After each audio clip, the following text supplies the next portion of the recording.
Hello everyone, আসসালামু আলাইকুম। Welcome back to my channel. সবাই কেমন আছেন?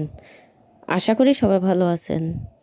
কাছে এবং দূরে, দেশে এবং দেশের বাইরে যে যেখান থেকে আমার ব্লগ ভিডিও দেখতেছেন, আবারও ওয়েলকাম জানাচ্ছি সবাইকে। সব সময়ের মতো আমি আজও আরও একটি ডেইলি ব্লগ আপনাদের সাথে শেয়ার করতেছি। আশা করি সবাই শেষ পর্যন্ত আমার সাথেই থাকবেন।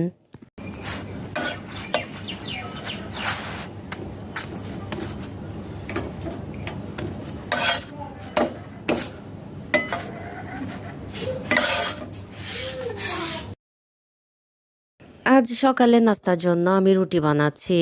তো আমার ছেলের হচ্ছে খুব পছন্দের চকলেট দিয়ে এরকম রুটি দিলে আমার ছেলে খুবই পছন্দ করে। তো উম ওর জন্য হচ্ছে আমি চকলেট দিয়ে ২ টা করতেছি বসে। ও ২ টা খায় নাই, ১ টা খাইছে। তো এরকম কিন্তু খুবই ভালো লাগে খেতে, মজার হয় চকলেট দিয়ে রুটি খেতে।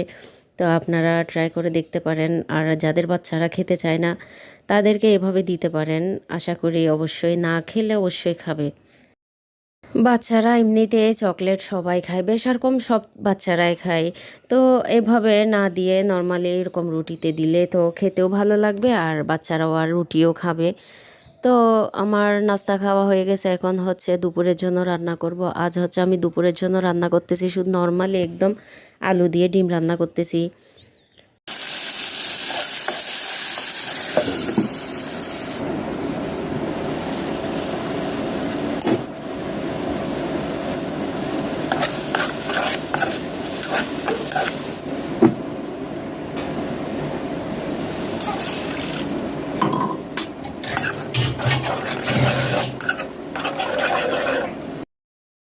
মাছ মাংস খেতে যখন আর ভালো লাগে না তখন আমি এইভাবে ডিম রান্না করি।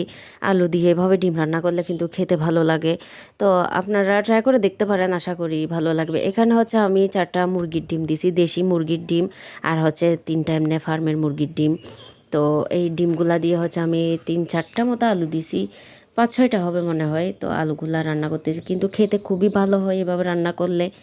আপনারা যদি এরকম রান্না না করে থাকেন করে দেখতে পারেন, আশা করি ভালো লাগবে।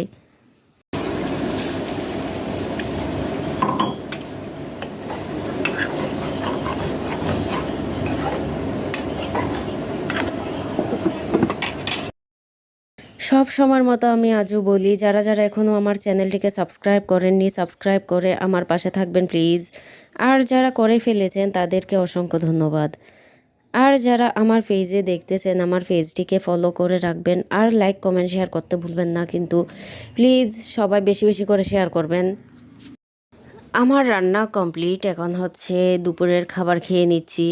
তো আলুগুলা কিন্তু খুবই সফট হয়েছে, আগে সিদ্ধ করে নিছি তো। আর ভিতরেও ভালো করে মানে লবণ মরিচগুলা ঢুকছে, খেতে কিন্তু খুবই ভালো হয়েছে। তো এই ডিমগুলো রান্না করতে কিন্তু একটু টাইম নিয়ে রান্না করতে হয়, কারণ ভিতরে সব কিছু ঢোকার জন্য আর কি।